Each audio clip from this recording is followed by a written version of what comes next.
वो तकरीबन 4 घंटों के बाद अंदर आया था। उस वक्त रात के 12 बज रहे थे या 1:30 बज रहे थे। अंदर आकर उसका सोने का इरादा था। यकीनन इबादत सो चुकी थी। कमरे में फुल अंधेरा था, जबकि इबादत बेड पर उसकी साइड पर सो रही थी, जो पहली रात वो अपनी साइड देने को तैयार था।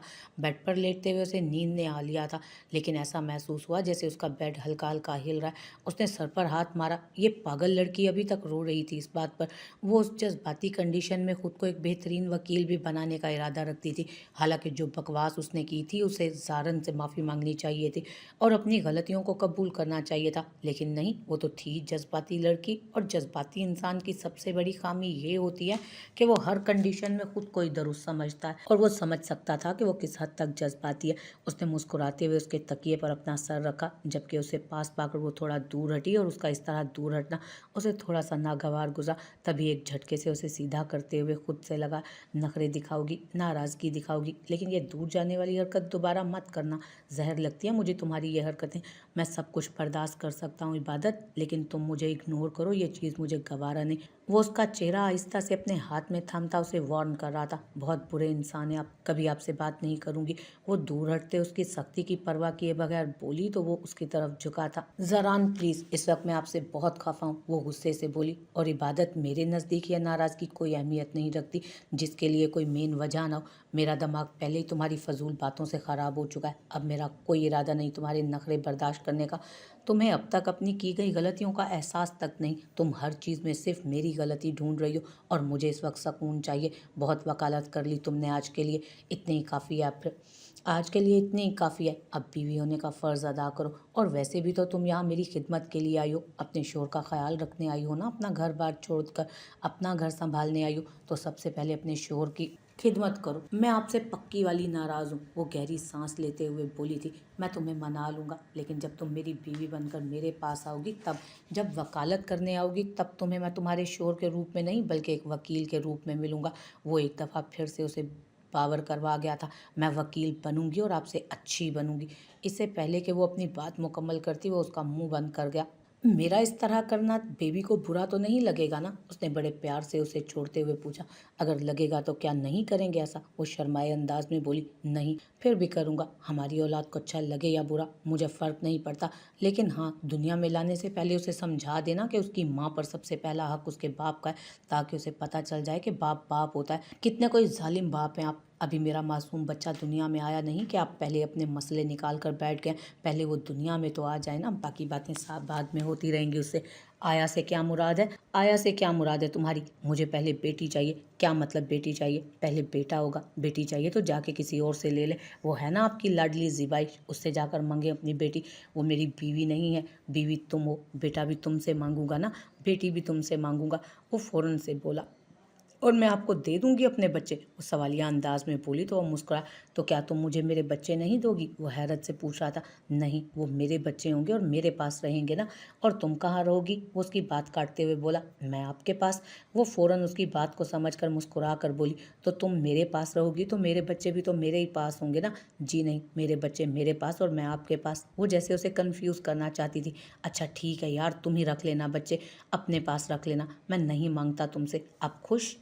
वो उसके गिर्द अपना बाजू का हिसार बनाते बोला। तो इबादत मुस्कुरा दी, जबकि जरान ने खुदा का शुक्र अदा किया कि थोड़ी देर के लिए सही, लेकिन उसके सर से वकालत का भूत तो उतरा था। जरान, आपको क्या सच में लगता है मैं वकील नहीं बन सकती? थोड़ी देर बाद उसने फिर वही टॉपिक छोड़ दिया। जरान बिना उसे जवाब दिए खामोश करवा गया था उसे। उठें जरान, आज इज़ा की मेहंदी है और हमें जाना है। वो 3 दफ़ा उसे जगा चुकी थी, लेकिन जरान था जो उठने का नाम ही नहीं ले रहा था। जरान, आप उठ रहे हैं या अभी मैं आप पर ठंडा पानी फेंक दूं? वो चौथी दफ़ा कमरे में आती उससे बोली। अभी उठता हूँ, थोड़ी देर में, 10 मिनट के बाद आना। वो कहकर फिर से करवट बदल गया।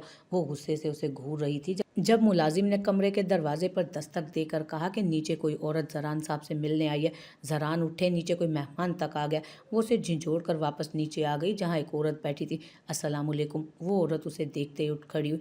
उसके हाथ में एक कपड़ा था जिससे उसने कुछ मुट्ठी में कैद कर रखा था। वालेकुम अस्सलाम। जी बैठे। आप कौन हैं और कहाँ से आई हैं? उसके सामने बैठती पूछने लगी। आप आप मुझे नहीं जानती लेकिन ज़रान साहब जानते हैं। वो दरअसल मैंने उन्हें बताया था कि मेरे शौहर का कत्ल हुआ है और बहुत पावरफुल लोगों ने कत्ल किया। मैं अपने शौहर को इंसाफ दिलाना चाहती हूँ लेकिन ज़रान साहब की फ़ीस अदा नहीं कर सकती, इसलिए मैं अपना ये ज़ेवर उठाकर ला रही हूँ। अब तो मेरा शौहर रहा नहीं जिसके नाम पर ये सब कुछ पहनती थी। आप ज़रान साहब से कहिएगा कि वो इन ज़ेवरों के बदले मेरा केस लड़ें और मेरे शौहर को इंसाफ दिलाएं। इसके अलावा मैं और कुछ नहीं कर सकती। वो कपड़ा टेबल पर रखते हुए कहने लगी। जब ज़रान शर्ट के बटन बंद करता नीचे आया, मैंने कहा था ना मैं आपका केस नहीं ले सकता। मेरा शेड्यूल बहुत बिजी है। फिलहाल मेरी लिस्ट में आपका केस कहीं पर शामिल नहीं हो सकता। उठाएं अपनी ये चीज़ें और लेकर जाएं। ज़रान प्लीज़। उस औरत की बेबसी देखते उसे ज़रान की सख्ती एक नज़र नहीं भाई थी। डार्लिंग, तुम यहाँ क्या कर रही हो? जल्दी से तैयार होकर आओ, टाइम नहीं है। मेरे ख्याल में तुम अपना मेहंदी का ड्रेस भी नहीं लेकर आई हो। वो उसका हाथ थामे बोला। अकबर बीबी को बाहर का रास्ता दिखा देना। वो जाते जाते मुलाजमत से कहता उसे लिए सीढ़ियाँ चढ़ गया, जबकि वो औरत सिर्फ उसे पुकारती रह गई। ज़रान, वो आपसे मदद मांगने आई और आप उसे इस तरह से। वो परेशानी से उसे समझाने की कोशिश करने लगी कि जिस तरीके से वो औरत बेबसी की इंतहा पर थी, मतलब यही था कि उसे अपने शोर के लिए इंसाफ चाहिए था। देखो डार्लिंग, ज़ोरिश भाभी की कितनी कॉल्स आ चुकी हैं। जल्दी तैयारी करो यार, वरना मसला हो जाएगा। क्यों मुझे दादी से डांट पड़वाना चाहती हो? वो उससे कहता अपनी शर्ट उतारते कपड़े लेकर वॉशरूम में घुसने लगा, जबकि वो हैरत से उसे देख रही थी। उस इंसान पर कोई असर ही नहीं हो रहा था। वो औरत बेबसी की इंतहा पर थी और वो यहाँ अपनी ज़िंदगी में मगन। तुम्हारा मूड क्यों ऑफ है? ओह अच्छा, मैं तुम्हें मॉर्निंग किस नहीं कर पाया इसलिए। गुड मॉर्निंग किस तो बनता है ना। वो वॉशरूम के दरवाजे से अपने कपड़े अंदर करता वापस आया। वो मैं क्या सोच रहा था कि एक साथ उसने दरवाज़ा खोलकर पूछा, जबकि वो बिना कुछ बोले पैर पटकती रूम से निकल गई। ठीक है, इसमें बुरा मनाने वाली कौन सी बात थी? इनकार कर देती। उसे पीछे से मुस्कुराती उसकी आवाज़ सुनाई दी, जबकि बाहर आते हुए उसने उस औरत को रोते हुए घर से बाहर निकलते देखा था। वो तैयार होकर बाहर निकला तो इबादत नीचे बैठी हुई थी। नीचे आते उसकी परेशान सूरत देखकर वो समझ गया था कि वो अभी तक उस औरत के बारे में ही सोच रही है, लेकिन उसके पास वक्त नहीं था उसके बारे में सोचने का। उसके पास एक दिन में हज़ारों के हिसाब से केस आते थे। वो किस किस का केस लड़े और उसके शेड्यूल में जो जो केसेस शामिल थे वो उन्हीं पर गौर करता था। ये उसकी मजबूरी थी। वो एक महीने में 4 से ज़्यादा केसेस पर काम नहीं करता था, क्योंकि उसे भी हर केस के बारे में जानना था, इन्फॉर्मेशन हासिल करनी थी, डिटेलिंग करनी थी। एक केस के पीछे कितने सारे काम होते हैं, शायद इबादत अभी जोश में समझ नहीं पा रही थी। फिलहाल उसकी सोच बिल्कुल बच्चों जैसी थी कि वो वकील बनकर ये भी कर लेगी और वो भी कर लेगी, लेकिन वकालत इतना आसान पेशा नहीं था जितना वो समझती थी। चलो यार, हम ऑलरेडी बहुत लेट हो चुके हैं। जोरिश भाभी ने फ़ोन कर करके अब फ़ोन से ही बाहर आ जाना है। वो उसके पास आते हुए बोला, नाश्ता नहीं करेंगे आप? उसने अचानक पूछा, जबकि उसने सर नफ़ी में हिलाया। नहीं, नाश्ते का टाइम ही कहाँ है? देखो हम ऑलरेडी कितने ज़्यादा लेट हो चुके हैं। चलो अब चलते हैं, हमारे पास बिल्कुल भी टाइम नहीं, जल्दी आओ। वो उसकी बात का जवाब देता बाहर निकला तो वो भी उसके पीछे ही बाहर आ गए। जब देखा कि वो औरत वहीं घर के बाहर सड़क पर एक साइड पर खड़ी है जब उसने देखा कि वो औरत वहीं उनके घर के बाहर सड़क पर एक साइड पर खड़ी है, इबादत को तो जैसे कदम उठाना मुश्किल लगने लगा, जबकि ज़रान गहरा सांस लेता गाड़ी की तरफ आने की बजाय उस औरत की तरफ चला गया। देखें बीबी, आप ये सब कुछ करके मुझे ज़बरदस्ती अपना केस लेने पर मजबूर नहीं कर सकती। आप किसी अच्छे लॉयर से बात करें, आपका केस एक तरफा है, आप आसानी से जीत जाएंगी ये केस। लेकिन बल्कि मैं आपको अच्छे से अच्छा वकील सजेस्ट कर सकता हूँ। वो उसके पास आते बोला, जब उस औरत ने नफ़ी में सर हिलाया। नहीं, कोई भी वकील इस केस को हाथ रखने के लिए तैयार नहीं, क्योंकि कातिलों के खिलाफ सारे सबूत होने के बावजूद भी वो लोग बहुत पावरफुल हैं। मैं जिस भी वकील से बात करती हूँ वो उनकी धमकियों में आ जाता है। मौत का डर तो सबको होता है। वो उसकी तरफ देखते हुए बोली तो ज़रान ने कंधे उचकाए। तो आपको ऐसा क्यों लग रहा है कि मुझे मौत का डर नहीं? उसने उल्टा उन्हीं से सवाल पूछ लिया। क्योंकि आपने उन लोगों के खिलाफ पहले भी एक केस लड़ा था। उनका एक भाई अब तक जेल में, आपके एक केस की वजह से। उसने तफसील बताई तो जैसे ज़रान बात की तह तक पहुंच गया। मेरी बहन की शादी चल रही है, 2 दिन के बाद आप मुझे मेरे ऑफिस में मिले। वो मुस्कुरा कर कहता वहां से निकला, जबकि उस औरत की आंखों में उम्मीद का एक दिया जला था। क्या हुआ ज़रान, आप उस औरत से क्या बात कर रहे थे? इबादत ने उस औरत को खुश देखकर पूछा। जानू, वो औरत अपने शोर का केस लेकर आई थी ना, तो मेरे शेड्यूल में टाइम नहीं निकल रहा था इस केस के लिए। लेकिन मैं सोच रहा हूँ कि इस केस की वजह से मेरी बीवी इतनी उदास हो गई है, तो मैं ये ले लेता हूँ केस, और तुम मुझे इस केस में असिस्ट करना, मतलब मेरी हेल्प करना। सारा काम तुम करोगी, और अगर हम ये केस जीत गए और तुमने इस केस में 70% तक अपनी एक्टिवनेस दिखाई तो मैं तुम्हें तुम्हारा लाइसेंस जारी कर दूंगा। तुम्हें इस केस में पूरी जान लगा देनी है, वो भी ऐसी गंदी गंदी शक्लें बनाए बगैर। और इस केस के दौरान तुम मुझे डेली 10 केसेस दोगी। मेरी फीस बगैर, क्योंकि उस औरत से मैं कोई फीस नहीं लेने वाला। वो गाड़ी में बैठते बोला तो जहाँ इबादत उसके केस लेने पर खुश हुई, वहीं उसकी फ़ीस का सुनकर मुंह बना गई। ऐसी कोई फ़ीस नहीं होती वकीलों की, सब पता है मुझे, बेवकूफ़ मत बनाए मुझे, और मैं इस केस में जान लगा दूंगी। आप मुझे मेरा लाइसेंस जारी कर दीजिएगा, यही डील होगी हमारी। वो खुश होते हुए बोली, वो तो लाइसेंस के लिए तुम जान लगाओगी ना मेरी जान, और जो फीस इस औरत से मैं नहीं ले रहा। बेचारी अपना जेवर देने आ गए, और उसके सारे जेवर बेचने के बाद भी ना मेरी फ़ीस पूरी नहीं होती वैसे। हाँ, और किस करने से तो जैसे हो जाएगी ना। उसकी बात काट कर बोली तो जरान मुस्कुराया। मैं तुमसे एक दिन में 1,000 की भी डिमांड कर सकता हूँ, लेकिन तुम्हें डिस्काउंट दे रहा हूँ, बीवी होने का थोड़ा फ़ायदा उठाओ। वो आंख दबाकर शरारत से बोला, जबकि इबादत उसे घूर कर रह गई। सिर्फ एक दिन में एक बहुत हो गया, बहुत एक्सपेंसिव है ये काम। वो शर्म से लाल पीली होती खिड़की से बाहर देखने लगी। नहीं यार, डील में तो 10 ही होंगी, वरना मैं अभी के अभी इस केस पर इनकार कर रहा हूँ। और अगर केस नहीं होगा तो तुम जान किस केस पर लगाओगी, और अगर तुम जान नहीं लगाओगी तो तुम्हें लाइसेंस कैसे मिलेगा। वो एक लम्हे में उसे उलझा गया। नहीं नहीं, आप इनकार मत करें, चलें डील डन हुई। वो मरती क्या ना करती वाली कैफियत में डील डन कर चुकी थी। ये हुई ना बात। वो याहू का नारा लगाता अचानक ही सीधा हुआ, जबकि इबादत उसकी हरकत पर फौरन चेहरा दूसरी तरफ फेर गई। जबकि उसे शहीर कमरे में दाखिल हुआ तो वो आईने के सामने खड़ी थी। ऑरेंज कलर का खूबसूरत फ्रॉक, वो बेहद हसीन लग रही थी। माथे पर फूलों की छोटी सी बिंदिया, जबकि कानों में भी फूलों के जेवरात पहने हुए थे। लंबे बालों को फूलों की लड़ियों से इतनी खूबसूरती से सजाया गया कि दुल्हन वही लग रही थी। जबकि वो तो उसके हाथों की हरकत देख रहा था, जहाँ छन छन खनकती चूड़ियों के साथ फूलों के गजरे उसके हाथों को खूबसूरती से महका रहे थे। शहीर, अच्छा हुआ आप आ गए, मुझे देखें, ये सब पहनकर मैं ज़्यादा ओवर तो नहीं लग रही ना। उसे वहाँ पर पाकर फ़ौरन वो उसके पास आई, जबकि शहीर तो जैसे मखमूर सा होकर उसे देख रहा था। आगे पीछे का तो उसे कोई होश ही नहीं था। निगाहें उसके चेहरे पर जम सी गई थी। ऐसे क्या देख रहे हैं, ज़्यादा हो गया क्या? मुझे भी कुछ ऐसा ही लग रहा है। मैं ये फूलों के गजरे उतार लूँ, ये पार्लर वाली ने पहनाया है, शादी तो इज़ा की है ना, ये सब कुछ तो उसे करना चाहिए।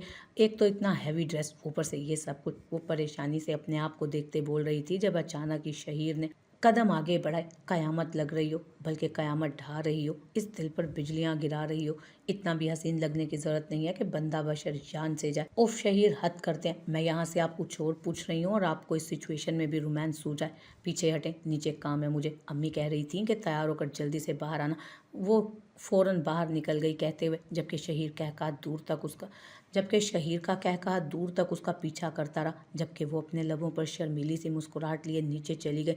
वैसे तो उसे सब कुछ बहुत ओवर लग रहा था, लेकिन बाहर निकल कर देखा तो मेहमानों की तैयारी ज़रूरत से ज़्यादा थी। उसे अपना आप थोड़ा कम लगने लगा था उन सब के बीच। बारिक और बाकी तीनों ने सफ़ेद रंग का सादा सा लिबास पहन रखा था, जिनके ऊपर ग्रीन कलर की वेस्टकोट पहनाने का इरादा जोरिश ने किया था। अभी तक उन लोगों ने पहनी तो नहीं थी, क्योंकि उनका इरादा ये सब फैशन सिर्फ रस्म के वक्त करने का था, क्योंकि यहाँ पर बहुत सारा काम था। जरान के आते ही सब लोग बाहर काम पर लग गए। वैसे तो डेकोरेशन और खाने पीने का इंतज़ाम वो कर चुके थे, लेकिन फिर भी छोटे छोटे कामों को भी नज़र में रखना था। और फिर सब मेहमानों का ख़ास ख्याल भी रखना था कि कहीं किसी मेहमान का मूड ख़राब ना हो जाए। ऐसे वक्त में सबसे ज़्यादा ज़रूरी काम तो यही होता है। अभी वो यही सब संभाल रहे थे जब बिल्किस फूफो के आने की खबर पर वो चारों मुस्कुरा दिए, और फिर तेज़ी से दरवाजे की तरफ कदम भी बढ़ा चुके थे, क्योंकि उन्हें ज़रा सी बात बुरी लग जाए तो हंगामा होना एक नॉर्मल सी बात थी।